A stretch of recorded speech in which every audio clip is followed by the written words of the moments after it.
장남 이스마엘을 내보내는 일은 아브라함에게 틀림없이 자기 존재의 어떤 한 부분이 허물어지는 그런 순간이었을 겁니다. 하나님의 뜻에 순종할 때 항상 그런 건 아니겠지만 대체로 하나님의 뜻에 순종할 때 따라오는 고통이죠. 그래서 하나님의 뜻은 내가 기대하는 바와 다른 경우가 많죠. 그래서 우리들은 매우 자기중심적으로 기대하기 때문이죠. 근데 하나님은 훨씬 더 다른 관점에서 우리의 인생을 보고 계시기 때문에 하나님의 뜻에 순종하는 일에는 고통이 따를 수 있다고 생각합니다. 그럴 경우가 훨씬 많겠죠.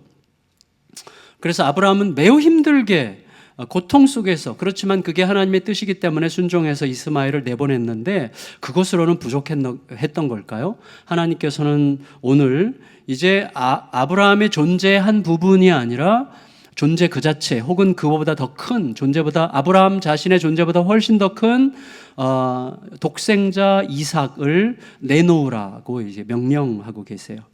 근데 단순히 이삭은 집을 내보냈는데 아브라함은 이스마엘을 집을 내보냈는데 집을 내보내는 정도가 아니라 아예 제물로 바치라는 거고, 그것도 제물인데 보통 제물이 아니라 칼로 잡아서 불에 태워서 바치는 제물로 드리라는 거고, 또 너무나 잔혹하게도 그 모든 일을 아브라함이 손수 자기 두 손으로 시행하도록 그런 명령을 받고 있는 중이죠. 참 너무한 상황인데 22장 1절 2절을 같이 한번 읽을까요? 22장 1절 2절 시작. 그 일 후에 하나님이 아브라함을 시험하시려고 그를 부르시되 아브라함아 하시니 그가 이르되 내가 여기 있나이다. 여호와께서 이르시되 내 아들 내 사랑하는 독자 이삭을 데리고 모리아 산으로 가서 내가 내게 일러준 한 산 거기서 그를 번제로 드리라 그랬습니다. 모리아라는 곳에 있는 산으로 가라고 하셨는데 역대하 3장 1절에 보면 그 땅은 솔로몬이 예루살렘 성전을 세운 그곳이죠. 성전을 세운 그 땅이죠. 여러분 굉장히 황당한 짓이죠. 그래서 하나님을 잘 모르는 이들, 또 심지어 하나님을 알고 있다고 해도 좀 합리적으로 하나님을 믿으려고 하는 이들에게는 이거 너무나 황당하고 잔인하고 말이 안 되는 짓이죠. 그래서 그런 분들이 보일 만한 1차적인 반응은 우리가 어렵지 않게 상상할 수 있을 것 같습니다. 그래서 내가 하나님을 못 믿겠다는 거야, 이렇게 말할 수밖에 없는 상황이죠. 어떻게 믿어 그런 하나님을? 아예 처음부터 자식을 주지 말든지 25년이나 기다린 끝에 겨우 줘놓고 이제 그 금쪽 같은 아이를 내놓으라는 게 말이 돼? 그것도 애비가 자식을 직접 죽여서 불에 태워서 바치라는 게 말이 돼? 그게 어디 하나님이 할 소리야? 하나님이 그래도 어디 한번 그냥 해보는 소리라고 해도 선한 하나님이라면 어떻게 그런 잔인한 말을 입 밖에 낼 수가 있겠어요? 말도 안 되는 거지. 이렇게 생각할 수 있는 거죠. 그러니까 말이 되는 거죠. 이게 더 하나님의 지시보다 이런 어떤 하나님에 대한, 하나님을 의심하는 이런 말이 훨씬 더 말이 되죠, 우리들에게. 그렇지만 우리가 좀 더 따지고 들어가서 엄밀히 말한다면 그렇게 말하는 사람은 기본적으로 하나님도 나의 상식적 판단 안에서만 움직여야 된다고 주장하는 셈이죠. 내가 상식적으로, 내 상식적인 판단에서 이게 이해가 안 되는 일은 하나님도 할 수 없다고 생각해야 되는 거죠.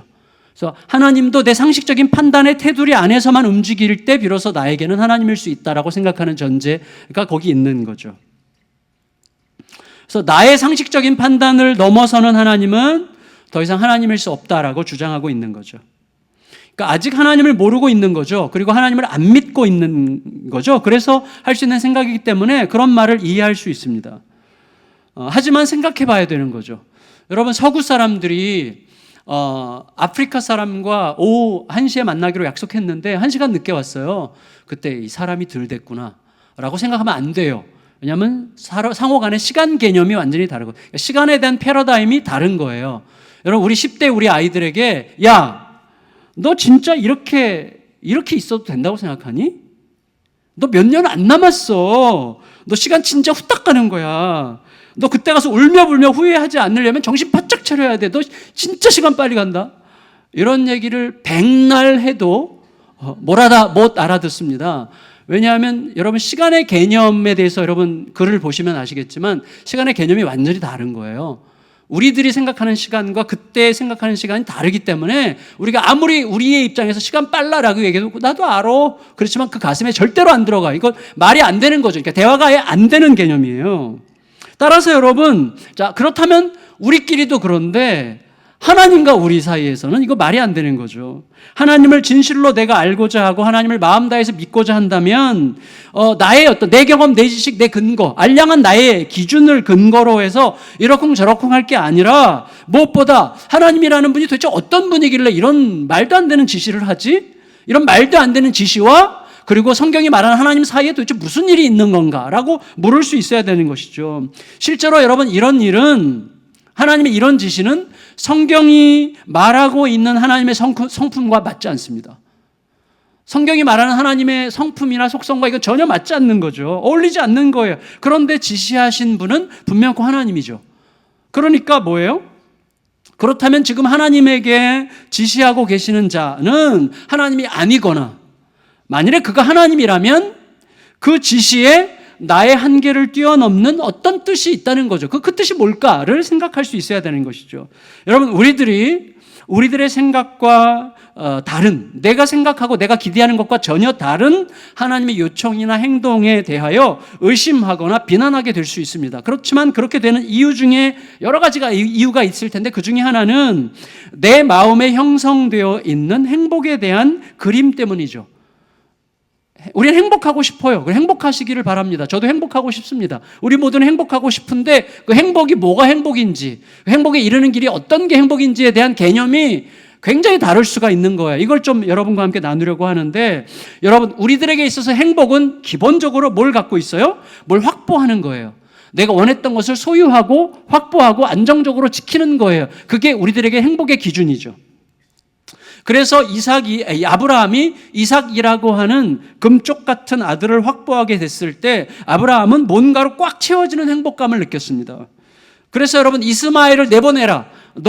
걔는 적자가 아니니까 약속의 아들이 아니니까 이스마엘을 내보내라고 하는 하나님의 지시는 아브라함 속에 굉장히 깊은 고통을 일으켰지만 그 고통에도 불구하고 그 말씀에 순종할 수 있었던 이유는 이스마엘을 내보낸 다음에도 여전히 약속의 아들 이삭이 나에게 확보되어 있기 때문에 내보낼 수 있었겠죠.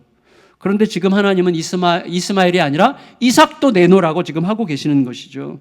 여러분, 하나님은 아브라함의 존재를 꽉 채운 그 이유, 아브라함으로 하여금 이제 완전히 행복해, 이제 더 이상 부족함이 없구나라고 느끼게 하는 그 근본적인 유일한 이유인 100년 이상을 살아온 유일한 목적이었던 이삭을 잔혹한 방식으로 내놓으라고 명령하고 계신 거였어요. 그러니까 이것은 욥에 대한 시험과 굉장히 유사하죠. 사탄이 욥에 대해서 하나님께 도발하지 않습니까? 욥 하나님 몰라요? 욥 지금 하나님 엄청 잘 섬기는 것 같죠? 오해하지 마세요. 걔가 가진 게 많아서 그래요. 걔 아직도 붙들 게 많고 욥이 얼마나 부자예요. 자식도 많고 다 많은데 이렇게 많으니 하나님 섬기는 것처럼 보이죠. 그런 거 싹 가져가면 욥의 실체를 알걸요. 욥은 그런 것들 때문에 하나님 섬기고 있는 거, 이런 식으로 하나님께 도발했죠. 하나님은요, 그래서 사탄에게 세상을 움직이는 힘이 내가 확보한 소유, 우리 각자가 확보한 소유가 세상을 움직이는 힘이 아니라 하나님을 향한 순전한 사랑과 신뢰가 세상을 움직이는 유일한 힘이라는 사실을 증명하기 위하여 욥을 통해 증명하고자 하셨고 결국은 증명해내셨어요. 그것과 지금 아브라함에 대한 이 시험이 굉장히 유사하죠. 여러분, 1절 말씀은 분명코 하나님께서 아브라함을 시험하기 위해서 요청하는 거라고 이야기합니다. 하나님이 시험하시는 분이세요. 근데 뭘 위해서 시험하시죠? 우리를 허물기 위해서가 아니라 그건 사탄의 시험이고 우리를 세우기 위하여 이제 시험하십니다. 하나님께서 원하시는 건 뭐예요? 이거죠. 우리 모두에게 해당되는 건데, 절 보세요. 아브라함이 섬기는 하나님이 아브라함에게 이미 절대적 존재감을 확보한 이삭 이삭에게 묶인 하나님이 아니라 이삭을 넘어서는 하나님이시기를 기대하고 계시는 것이죠. 여러분, 우리가 잘 알듯이 만일에 아브라함의 하나님이 이삭에게 묶여있는 하나님이라면 이삭이 어떻게 되느냐 여부에 따라서 하나님에 대한 아브라함의 마음도 좌충우돌하겠죠. 그게 우리들의 일상이죠.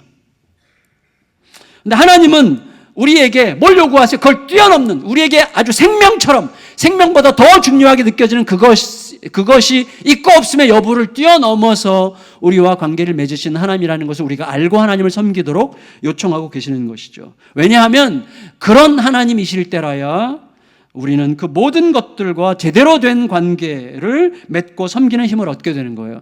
무슨 말인가 하면요, 여러분, 매이지 않아야 진실로 사랑할 수 있습니다. 여러분, 내가 돈에게 매이지 않아야 돈을 사랑할 수 있어요. 무슨 말인가 하면 돈을 사랑한다고 할 때 집착하면 절대로 돈을 돈답게 쓸 수 없어요.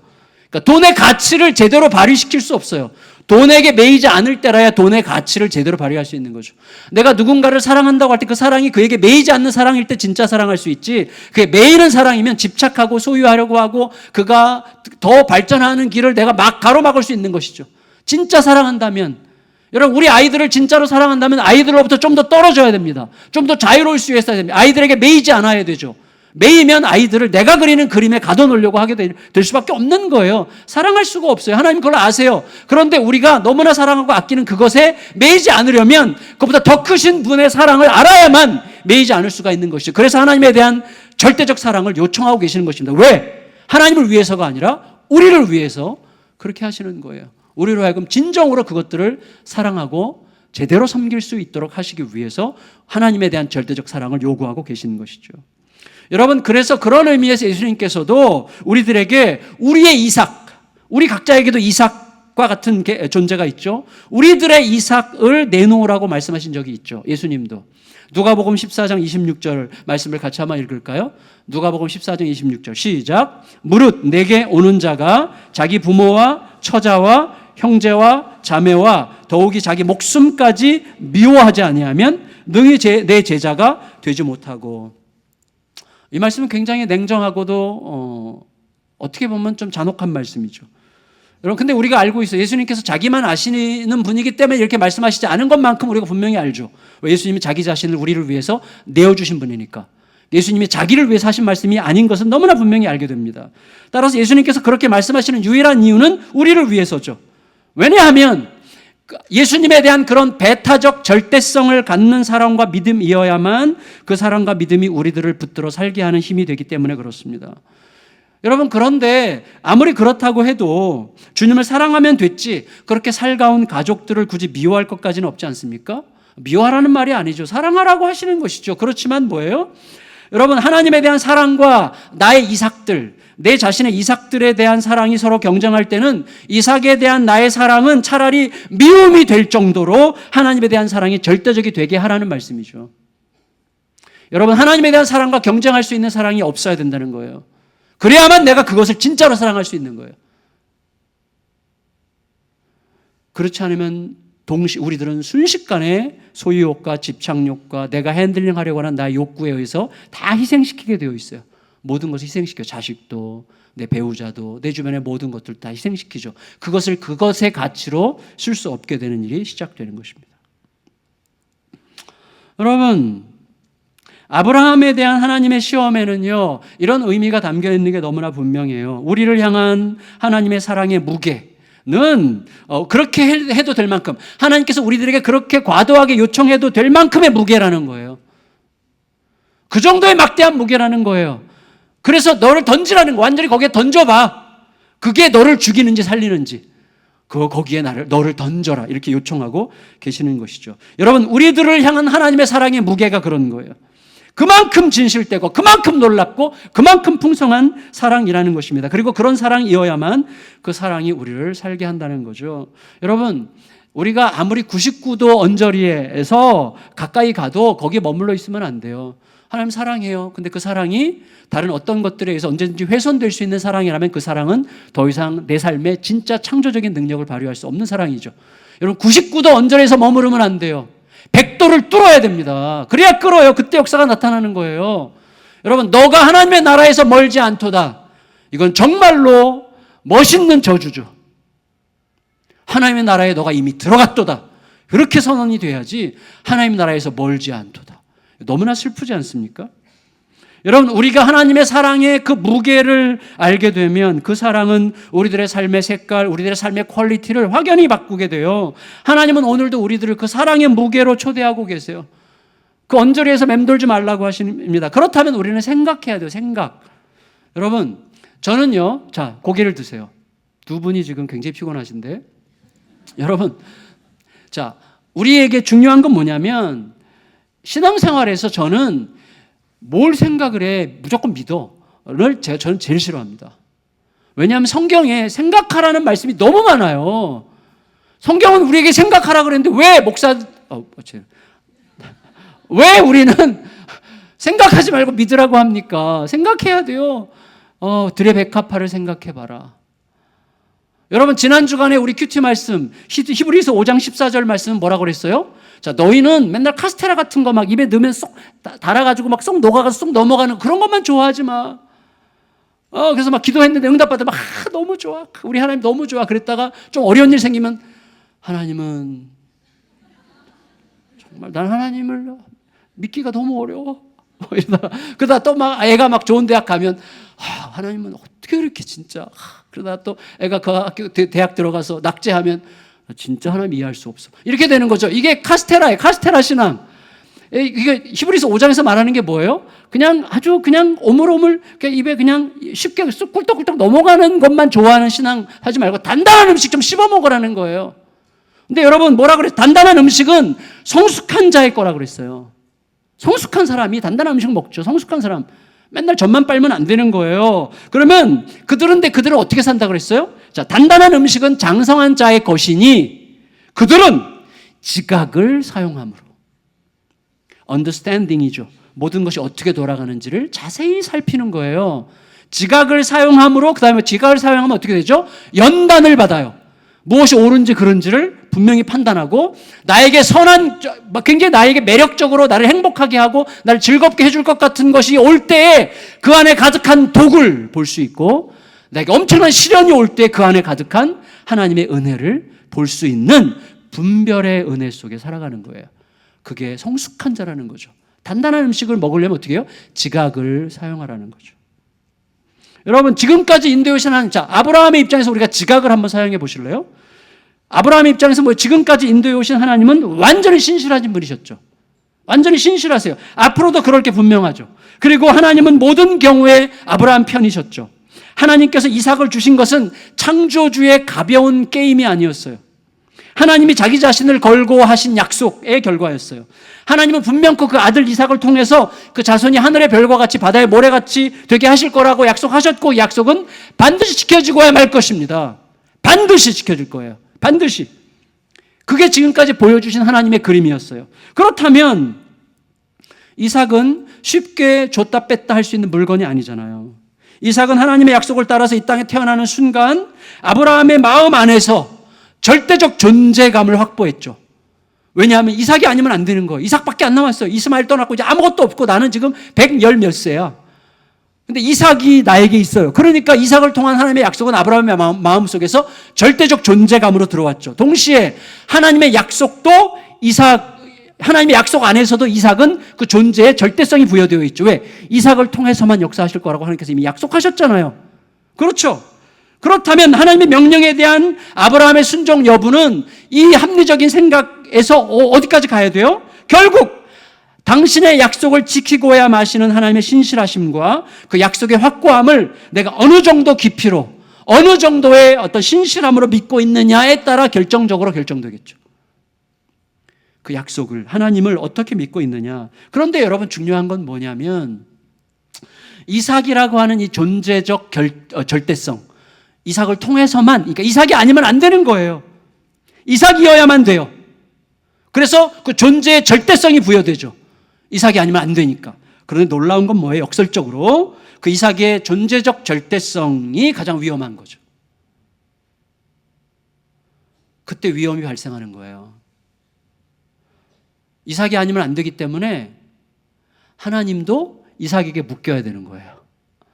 우리들의 마음에서 일어나는 현상이죠. 자, 가장 유치하고 쉬운 예로 예를 들어서 목회 현장을 가만히 들여다보면요. 여러분 가만히 한번 들여다보세요. 희한한 게 있는데 자기가 아니면 안 될 것처럼 생각하는 목회자들이 영향력을 행사하는 교회마다 여지없이 흔들리고 무너집니다.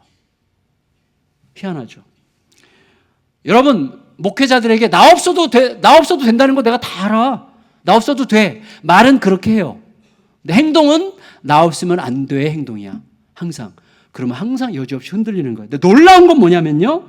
자기 자신을 먼지 같은 존재로 여겨서 훌쩍 떠나버린 주님의 품으로 갔든지 아니면 어디 멀리 돌아올 수 없는 곳으로 갔든지 아예 전혀 교회에 영향력을 끼치지 않든지 하는 교회들은 놀랍게도 희한하게 잘 일어나는 현상이 두드러지게 대조되는 거예요.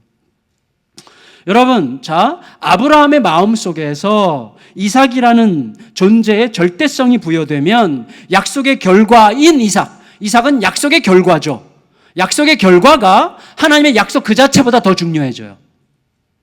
하나님의 약속은 이삭을 통해서 이루시지만 이삭을 넘어서도 이루실 수 있는 약속이죠.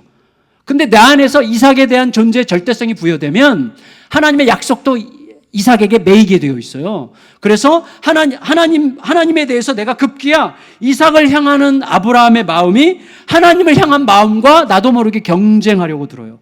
그 경쟁에서 우위를 점하는 것은 이삭이 될 가능성이 굉장히 많죠. 여러분, 우리가요 하나님을 열심히 섬기는 이유가 우리 자식 잘 되라고 섬길 수 있어요. 그런 경우는 뭐죠? 하나님이 우리 자식에게 묶여 있는 하나님이죠. 자식이 잘못되면 난 언제든지 하나님 떠날 수 있잖아요. 뭐야 이거 하나님? 이렇게 되는 거죠. 하나님은 그걸 뛰어넘는 하나님이시기를 지금 우리에게 요청하고 있어요. 그때라야 우리는 비로소 하나님도 제대로 섬기고 우리 자식도 제대로 양육할 수가 있게 되기 때문이에요. 그렇지 않으면 우리의 집착이 모든 것을 다 망가뜨리게 되어 있습니다. 여러분 특히 이스마엘이 집을 나간 다음에 얼마나 아들 이삭에 대한 마음이 집착적으로 변할 가능성이 있었겠어요? 그것 때문이었을 거예요. 아마도 하나님께서 아브라함에게 이삭을 바치라 말씀하실 때 하나님은 의도적으로 굉장히 이삭의 존재적 절대성을 부각시키면서 아브라함에게 명령하세요. 2절을 다시 읽을까요? 2절 시작. 여호와께서 이르시되 내 아들 내 사랑하는 독자 이삭을 데리고 거기까지. 여러분 하나님은 굉장히 얄궂게 말씀하세요. 너의 아들 그리고 너의 사랑하는 아들 그리고 너의 독생자 아들. 삼중적으로 이삭의 절대적인 중요성을 강조해서 표현하고 계시는 것이죠. 왜냐하면 아브라함의 마음속에 이삭은 바로 그랬거든요. 근데 놀랍게도요. 결론이 너무 일찍 났어요. 여러분 3절 읽겠습니다. 3절 시작. 아브라함이 아침에 일찍이 일어나 번제에 쓸 나무를 쪼개어 가지고 떠나 하나님이 자기에게 주신 곳으로 가더니 여러분 이 부분은요 모든 신학자들이 또 심지어 신학자가 아닌 일반 철학자들도 이 사건을 굉장히 의미심장하게 느껴요. 근데 여기서 특별히 의미심장하게 느껴지는 건 뭐냐면 아브라함의 신속한 순종에 담겨있는 더 깊은 고통이죠. 아브라함의 이 순종은요 굉장히 신속합니다. 마치 생각할 여지도 없다는 듯이 그 다음날 아침에 일찍 일어나서 순종하기 위해 그 길을 가죠. 고민할 여지가 없다는 듯. 인간적으로 말한다면 하나님께서 좀 놀라시지 않았을까 그렇게 생각되기도 해요. 아브라함은 대체 무슨 생각이었을까요? 하나님의 명령은 인간적으로 우리가 말한다면 하나님의 명령은 아브라함으로서는 절대로 헤아려지지 않는 명령입니다. 이해할 수 없는 명령이고 이해하고 싶지도 않은 명령이죠. 어떻게 25년 기다려서 100살에 낳은 아들을 칼로 잡아서 번제물로 불에 태워 제물로 바치라는 겁니까? 말도 안 되는 잔혹함인데. 하지만 중요한 건 뭐예요? 하나님의 명령이라는 거예요. 그게 말도 안 되는데 하나님의 명령이야. 거기에 뭐가 있는 거죠. 여러분 이때 아브라함은 하나님의 명령에 대한 자신의 의심하기로 결정했다고 생각합니다. 그리고 하나님께는 생각할 겨를이 없을 정도의 무게감이 있는 사랑과 믿음으로 하나님께 자신을 던지기로 결정했습니다. 저 같으면 하나님 한 달만 생각할 시간을 좀 주세요. 그랬을 것 같아요. 근데 아브라함은 그러지 않았어요. 왜냐하면 제가 아브라함 편에 서서 한번 아브라함을 이해하려고 생각해 보니까 왜 그렇게 한 중요한 이유는 이미 죽은 자 같았던 나를 통해서 이해할 수 없는 방식으로 이삭을 주셨기 때문에, 이미 죽은 자 같은 나를 통해 100살에 아이를 낳도록 하신 하나님을 생각할 때 그 신실하신 하나님의 명령은 이해되지 않더라도 뭔가 확고한 뜻을 품고 있는 게 분명하다고 생각한 게 분명하죠. 어쩌면 하나님의 신실하심만은 너무나 의심할 수 없기 때문에 지금 하나님의 명령은, 이 상황은 정말 이해할 수 없지만 나를 향한 지금까지 인도하신 하나님의 신실하심만은 절대로 의심할 수 없는 신실하심이기 때문에 이해되지 않을수록 더 깊고 신비한 뜻을 담고 있을 수도 있다고 하는 사실을 생각했겠죠. 여러분, 이런 거랑 비슷해요. 자, 지난 토요일 결혼식 때 제가 그런 말씀 드렸는데, 우리는 대체로 믿음의 맛을 알아요. 믿음의 맛. 언제 믿음의 맛을 경험하죠? 기도가 응답됐을 때. 믿음의 기도가 응답됐을 때 그 믿음의 맛을 경험해요. 사랑의 맛을 경험해요. 언제? 내가 느끼는 행복감, 모든 것이 제자리에 있고 모든 것이 원하는 대로 자연스럽게 펼쳐지는 그 행복감 속에서 우리는 사랑의 맛을 느끼죠. 그래서 이 맛은 믿음과 사랑의 단맛이라고 할 수 있어요. 믿음과 사랑의 단맛. 근데 믿음과 사랑의 쓴맛도 있죠. 믿음은 견디는 거죠. 믿음이라는 말 자체가 버틴다는 뜻이에요. 그래서 믿음은 견디고 버티는 거예요. 그건 쓰죠.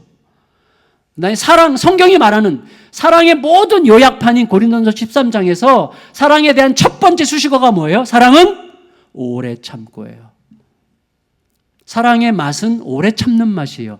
이건 뭐예요? 믿음과 사랑의 쓴맛이죠. 우리들은요, 믿음과 사랑의 단맛을 좋아해요.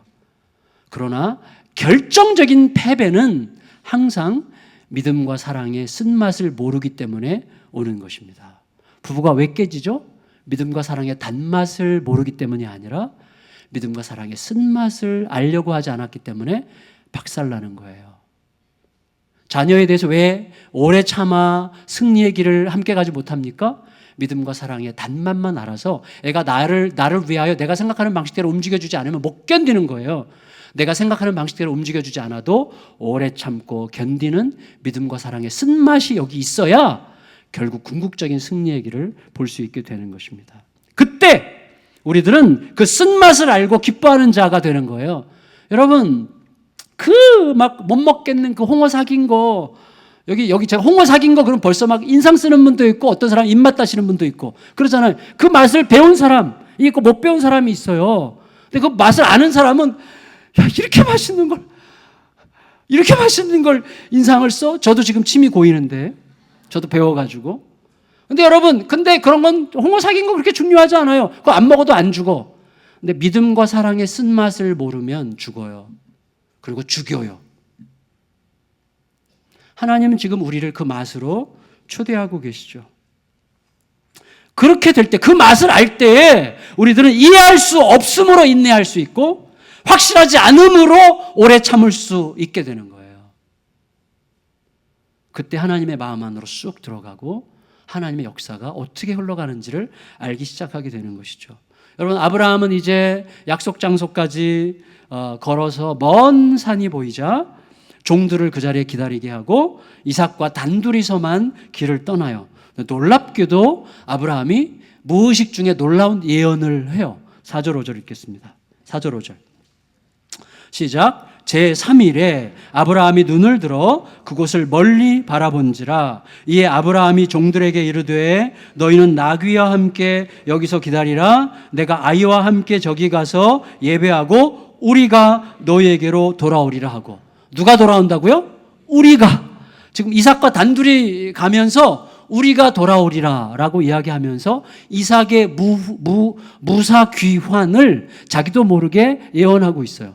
이거는 뭐 알아서가 아니라 그냥 한번 질러보는 건지 모르겠지만 하여튼 아브라함의 신기한 예언이에요. 근데 여러분 보세요. 아브라함이 걸어간 길이 며칠 길이에요? 3일 길이에요. 3일 길. 성경이 3일을 얘기할 때는 항상 어떤 중요한 것이 이루어지는 시간이에요. 3일은. 3일. 3일 만에 건너가리라. 3일 후에. 3일 후에라는 단어가 굉장히 많이 나요. 3일 혹은 하루 이틀 사흘이죠. 사흘 만에. 예수께서 사흘 만에 부활하셨죠. 근데 그 3일은 어떤 시간이에요? 아브라함에게 있어서 하나님의 명령을 받고 아들을 잡아 죽여 번제물로 바치라는 명령을 받고 3일을 걸어가는데 그 3일 길은 어떤 시간이죠? 죽음의 시간이죠.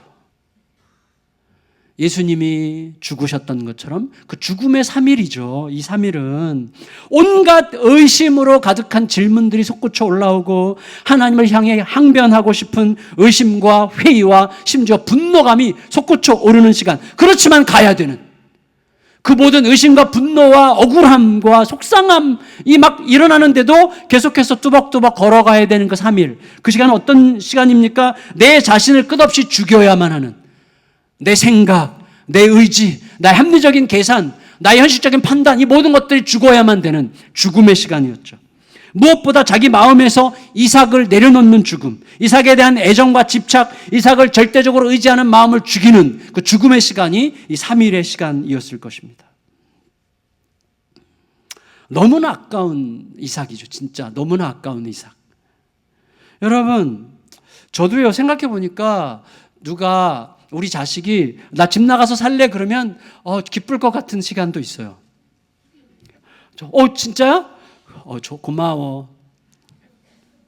차라리 우리 아이가 눈에서 안 보였으면. 그래서 우리가 어떤 때는 진짜 꼴도 보기 싫을 때 있잖아요. 꼴도 보기 싫을 때 있잖아요. 자식의 뒷모습을 보면서 진짜 꼴도 보기 싫다고 말하게 될 때가 있단 말이에요. 여러분은 안 그러실 거예요. 저는 그래요. 저는.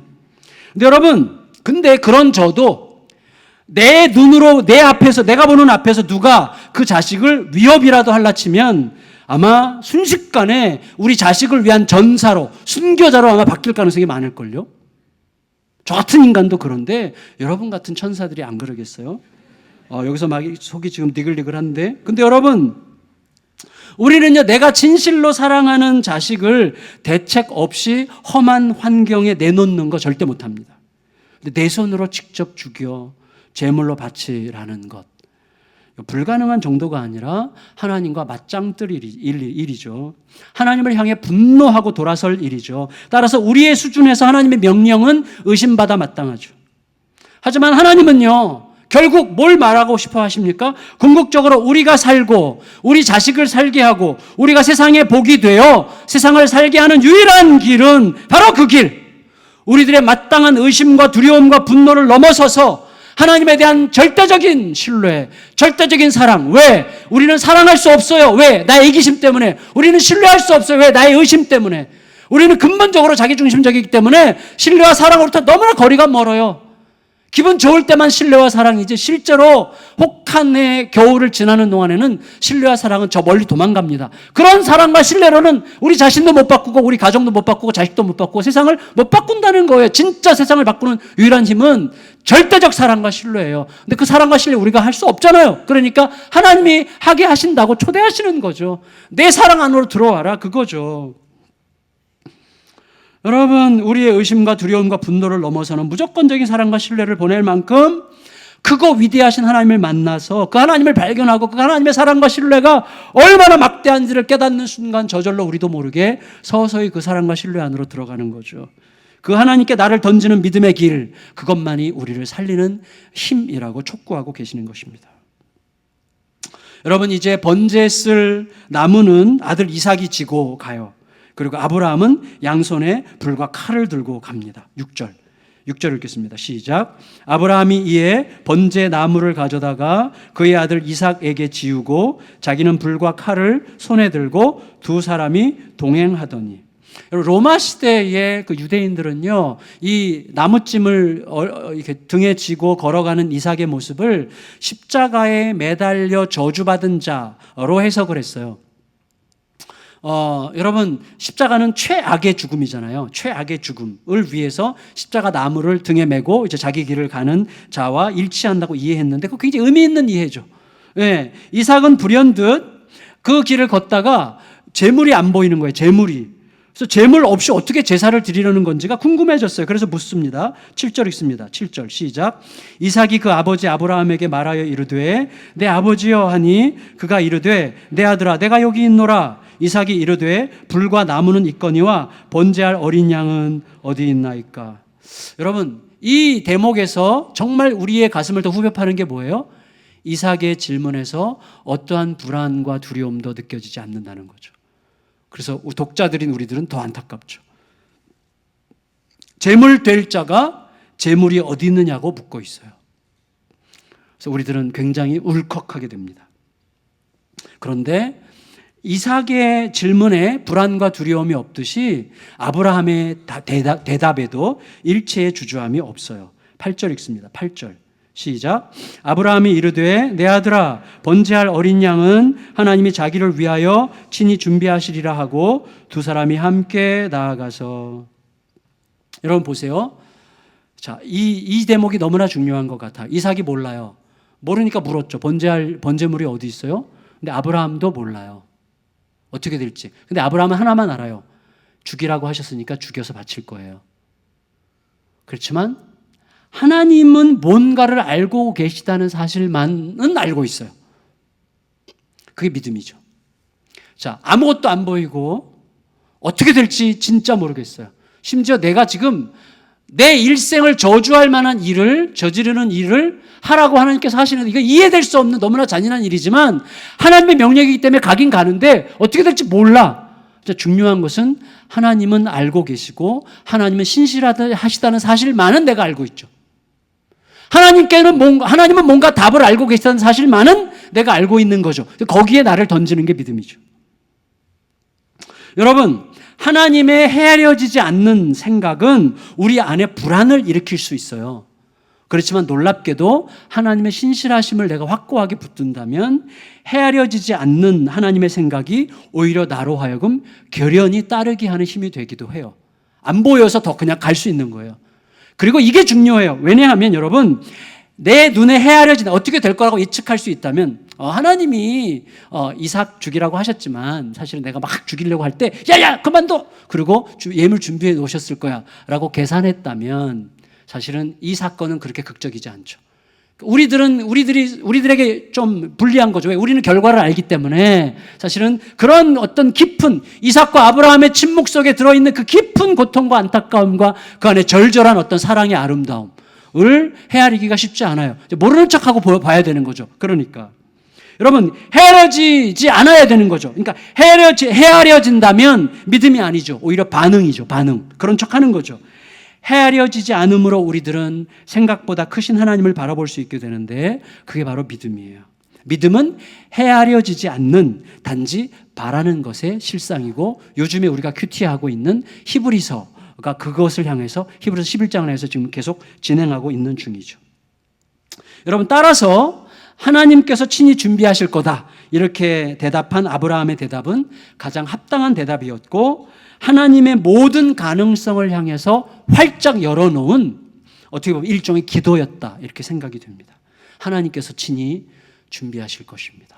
이런 기도였다고 생각이 돼요. 어쨌거나 여러분, 순종을 향한 아브라함의 행동은 속도가 굉장히 빠르고 단순해요. 일체의 주저함도 없기 때문에 더 가슴이 아파요. 아브라함이 그렇게 행동한 이유는 그 일이 그렇게 하지 않으면 결코 할 수 없는 일이라는 것을 알았기 때문이죠. 여러분, 아브라함은요, 이 하나님의 지시가 1만 분의 1이라도 조금만 다른 생각을 하는 순간에는 절대로 순종할 수 없는 일이라는 사실을 알고 있었기 때문에 이렇게 신속하고 단순하게 행동하고 있는 거라고 생각할 수 있습니다. 따라서 오직 크신 하나님에 대한 조건 없는 순종만 생각하기로 지금 내가 순종하시는 하나님은 완전히 비합리적으로 보이는 현실을 내가 꿀꺽 삼켜야만 되는 나의 고통보다 크신 그런 하나님이라는 사실만 생각하기로 결정했던 게 분명하죠. 그리고 단호하게 행동합니다. 9절 10절 읽고 말씀을 정리할게요. 9절 10절 읽습니다. 시작. 하나님이 그에게 일러주신 곳에 이른지라 이 아브라함이 그곳에 제단을 쌓고 나무를 버려놓고 그의 아들 이삭을 결박하여 제단 나무 위에 놓고 손을 내밀어 칼을 잡고 그 아들을 잡으려 하니, 잡으려 했단 말 칼을 들었다는 뜻이에요. 여러분, 자 이제 생각해 보세요. 나이 많은 노인, 지금 110살이 넘었는데 지금 이삭은 10대 소년이에요. 한 115살쯤 된 이 아브라함, 이 노인이 혈기 가득한 10대 소년을 결박할 수 없습니다. 근데 결박할 수 있었던 것은 이삭의 동의가 있었기 때문이죠. 따라서 우리들은요, 이 아버지와 아들의 이상한 믿음, 아버지와 아들의 믿음과 이상한 순종의 행동에서 겟세마네의 이상한 순종을 느끼는 거죠. 겟세마네 동산에서 자기의 피땀을 흘려 기도하면서 하나님 자신이신 하나님의 아들 예수 그리스도가 자기를 기꺼이 내어주기 위하여 피땀을 흘려 기도하는 그 아들 예수의 순종의 몸부림을 느끼고 더불어 그 자리에 함께 계셨을 아버지 하나님의 고통스러운 몸부림을 함께 느끼고 있는 것입니다. 우리를 사랑하기 위해서. 여러분, 아들 이삭은요, 하나님이 자기를 위하여 친히 준비하실 것이다 라고 말했던 아버지의 말과는 달리 준비된 재물이 눈에 보이지 않는 상황에서 보이지 않는 재물 대신 아버지의 떨리면서 억센데 떨리고 있죠. 아들을 잡아 죽여야 되니까. 그 억센 손길이 자기를 붙들어 결박하는 동안 아버지의 거친 손길과 슬픈 눈빛과 깊은 침묵 속에서 자신이 재물이 되고 있다는 사실을 알아차렸을 것입니다. 하지만 저항하지 않아요. 하나님을 향한 아버지 아브라함의 절대적인 순종에 순종하려고 하는 이 아들의 고요한 고통이 그 공간을 가득 채우고 있었습니다. 여러분, 이삭이 말없이 결박당하는 동안, 그리고 그 이삭을 향하여 아브라함이 칼을 치켜든 순간 이미 이삭은 죽은 거나 마찬가지였고 하나님을 향한 아브라함의 제사는 이미 완성된 것이죠. 그 순간 이미 완성된 거예요. 이게 우리에게 주시려고 하는 핵심이에요. 흉내만 낸 게 아니라 진짜 주기로 했죠. 하나님은 그런 분이시니까. 그게 뭐예요? 예배예요. 예배의 신비는 뭔지 아세요? 죽지 않았는데 죽고 죽음으로 죽지 않는 신비예요. 자, 무슨 말인가 하면 예배 드리면서 우리는 다 살아 있습니다. 근데 우리가 죽어야 돼요.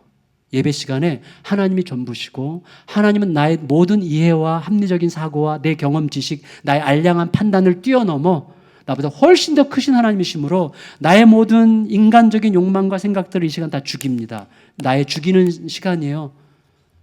죽임으로 다시 그의 질서 안에서 진짜로 살아나는, 진짜 내 삶을 새롭게 할 그의 진리로 살아나는 시간이에요. 그래서 예배는 이런 신비가 흐르는 시간이에요. 죽지 않았으나 죽고 죽음으로 다시 사는 이상한 신비가 있는 시간이죠. 이게 지금 아들 이삭과 아버지 아브라함이 우리에게 보여주는 예배의 절정이죠.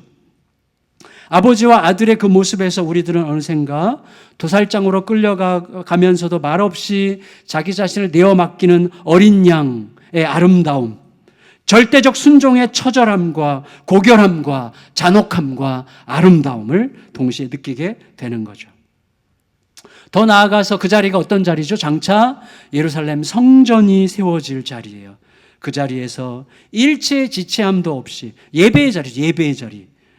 아들 이삭의 목을 향해 칼을 치켜든 아버지 아브라함의 모습은 뭘 우리에게 보여주죠? 우리에 대한 사랑을 위하여, 우리에 대한 절대적 사랑을 실현하시기 위하여 자기 아들 그리스도를 우리의 죽음의 자리에 대신 보내어 죽게 하시기 위하여 십자가에 내몰고는 하늘의 문빗장을 꽝 닫아 버리신 아버지 하나님의 마음을 고스란히 담고 있는 모습이죠. 어떤 절대적 사랑의 고통이죠. 그 절대적 사랑의 대상이 이삭에게는 아버지 아브라함이었고 아브라함에게는 아버지 하나님이었고 우리에게는 그 절대적 대상이 하나님에게 있어서 그 절대적 사랑의 대상은 바로 보잘것없는 우리였다고 하는 사실이 너무나 희한하고 어색하고 신비한 그러나 엄연한 현실인 게 우리들이에요. 그게 우리들의 삶이죠. 그 사랑이 우리에게 깨달아지는 만큼 우리는 하나님 수준에서 위대한 삶으로 초대받은 자로 살게 되겠죠. 말씀을 정리할게요. 아브라함이 하나님의 명령을 거절했다면 어떤 일이 생겼을까요? 하나님, 뭐예요? 이 말도 안 돼. 하나님, 이건 말도 안 되고요. 하나님 지금 좀 너무, 하나님 저랑 같이 나이 들어가세요? 이거 말도 안 돼요, 하나님. 나 이거 못합니다. 그랬다고 해도 이삭을 통하여 이스라엘이라고 하는 민족을 형성하시겠다는 하나님의 약속은 이루어졌겠죠. 이루어졌을 거예요. 하지만 그랬다면 아브라함은 죽음보다 강한 하나님의 사랑 안으로 깊숙이 들어갈 수 없었을 것입니다.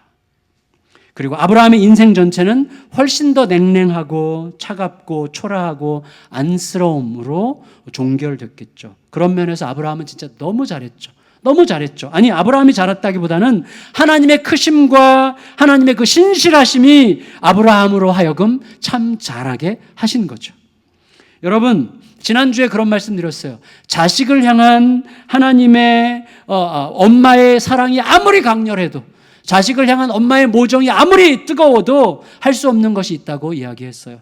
맞아요. 그렇지만 하나님의 약속은 그것을 이루고야 마는 힘을 갖고 있습니다. 왜? 그 약속이 우리에 대한 하나님의 변치 않는 절대적 사랑에 결합되어 있는 약속이기 때문에 그 약속은 반드시 이루고야 마는 약속이죠.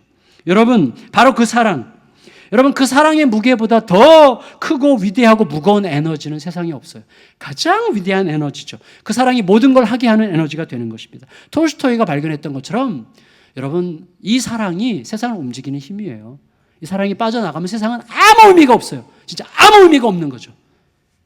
어떤 성취도, 어떤 대단한 발전도 이 사랑이 빠지는 순간 아무 의미가 없는 기계적 차가운 세상에 불과한 것입니다. 여러분, 바로 그 사랑이 지금 우리를 여기에 있게 했고 우리의 존재를 지탱하고 있고 그 사랑이 여전히 우리를 영원토록 굳게 붙들 것입니다. 그 사랑의 무게를 깊이 느끼고 그 사랑이 우리를 던지면서 살아가는 게 은혜인데 그 은혜가 그 은혜에서 발생하는 힘과 에너지가 우리를 계속해서 변화시켜 우리의 가족을 향한, 세상을 향한 우리의 눈빛을 바꾸고 그 눈빛이 우리 안에서 새로운 변화와 역사를 일으키고 진정한 하나님 수준의 복이 우리 안에서 깊게 경험되는 축복이 우리의 모든 삶에 강력하게 임하시게 되기를 예수님의 이름으로 축원합니다. 축원합니다. 다 같이 자리에서 일어나셔서 오늘